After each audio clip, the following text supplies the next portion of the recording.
আমি আমি সৌগতর কাছে যাব। সৌগত, তুমি নিজে, আমি যেটা শুরুতে বললাম, আমি অন্য কোনো ধর্ম বিশ্বাসকে আঘাত করতে চাই না, তাদের নিয়ে কথাও বলতে চাই না, আমি শুধু স্বধর্ম নিয়ে কথা বলছি। আমার ফেসবুকেই আমি বহুবার আমার আমার আরাধ্য দেবতার ছবি দিয়েছি, নোংরা নোংরা কমেন্ট, মানে কুৎসিত কমেন্ট, যেগুলো অন্যান্য আস্থাস্থল নিয়ে করলে হয়তো এতক্ষণে একটা ভয়ঙ্কর হিংসার ঘটনা ঘটে যেত। এগুলো হয়, এগুলোকে ফেসবুক অ্যালাউ করে।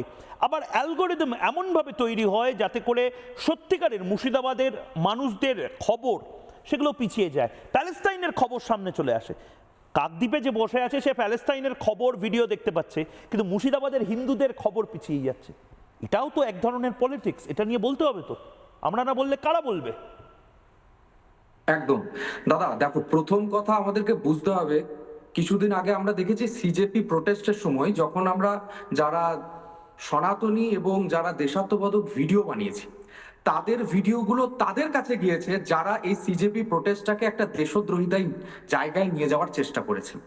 আমাদের ভিডিওগুলো সেই মানুষদের কাছে যাওয়ার পর এমন একটা নেগেটিভ একটা পয়েন্ট অফ ভিউ চলে আসছে, যেন মনে হচ্ছে আমরা দেশকে শেষই করে দিয়েছে, যেন মনে হচ্ছে আমরাই জিহাদি। আর জিহাদিদের ভিডিও সেই সমস্ত মানুষদের কাছে যাচ্ছে যারা হিন্দুত্ববাদী মানুষ। তো অবভিয়াসলি এমন একটা অ্যালগরিদম সেট হয়ে গেছে যে অ্যালগরিদমটা পুরোপুরিভাবে গৃহযুদ্ধ করার চেষ্টা করছে। আমি জাস্ট একটা উদাহরণ দেখানোর চেষ্টা করছি। কয়েকদিন আগে নরেন্দ্র মোদীর এই পোস্টটা দেখেছিলেন যে the post is not available in India, কিন্তু গত 4 মাস আগে আমার একটি পেজ ঠিক একইভাবে ভোগান্তিতে ভুগছে এবং এখনো হাইকোর্টে কেস চলছে।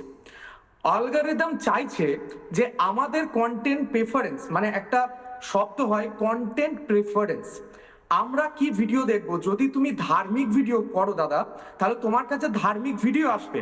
যদি তুমি ভ্লগিং করো, তোমার কাছে ভ্লগিং ভিডিও আসবে। কিন্তু এমন একটা আমেরিকা সেট করে দিয়েছে, তুমি যদি ধার্মিক ভিডিও করো, যারা আমাদের ধর্মকে বিশ্বাস করে না তাদের কাছে সেই ভিডিওগুলো যাবে, এবং তারা সেখানে এই যে তুমি বললে আমাদের দেবদেবীকে নিয়ে উল্টোপাল্টা গালাগালি দেবে, আমাদের দেবদেবীকে নিয়ে কুৎসা রটাবে। এখন সব থেকে বড় সমস্যা শুধু মেটা, এই মেটা আমাদের এই অ্যালগরিদমটাকে কাজে লাগিয়ে আমাদের মধ্যে গৃহযুদ্ধ করার চেষ্টা করছে। বেশ কয়েকদিন আগে আমাদের উইকিপিডিয়া যে সহ প্রতিষ্ঠাতা আছে ল্যারি সাঙ্গার, তিনি একদম সহজ এবং স্পষ্টভাবে বলেছে, দাদা মানে উইকিপিডিয়ায় হিন্দু এবং দেশ বিরোধিতার পক্ষপাতিত্ব আছে, এবং সেখানে একদম স্পষ্টভাবে মানে ইসরায়েলের বিরুদ্ধে বায়াস নিউজ সেখানে কিন্তু প্রতিষ্ঠিত হয় বারবার। কিন্তু ইসরায়েলে মানুষদের উপর কি ধরনের অত্যাচার হচ্ছে, বাংলাদেশের মানুষদের উপর কি ধরনের অত্যাচার হচ্ছে, মোথাবাড়িতে মানুষদের উপর কি ধরনের অত্যাচার হচ্ছে, ভিডিওগুলো যাবে না। আজকে তুমি যেটা বললে যে সিজেপি প্রোটেস্টের পর আজকে ঝাড়খণ্ড প্রোটেস্ট নিয়ে আলোচনা হচ্ছে, সেই নিয়ে আমরা ভিডিও বানিয়েছি দাদা, ভিডিওটা যাচ্ছে না।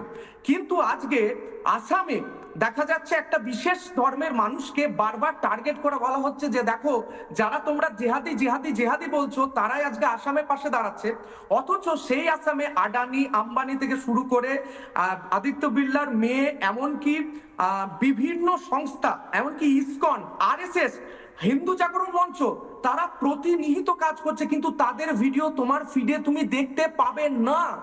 কারণ এমন একটা জায়গা আজকে ভারতবর্ষে আসছে যেটা এই জায়গাতেই পরিণত হবে। এবং এটা দাদা ভয়ঙ্কর। কিছুদিন আগে পর্যন্ত দাদা হ্যাঁ, আমি একদম আগে পর্যন্ত একদম আমি ঠিক সেই নানা ধরনের কন্টেন্ট দেখার জন্য লাইক করুন, শেয়ার করুন আমাদের ফেসবুক পেজ, সাবস্ক্রাইব করুন আমাদের ইউটিউব চ্যানেল। পাশাপাশি অন্যান্য ব্রেকিং নিউজের জন্য অবশ্যই চোখ রাখুন রিপাবলিক বাংলায়।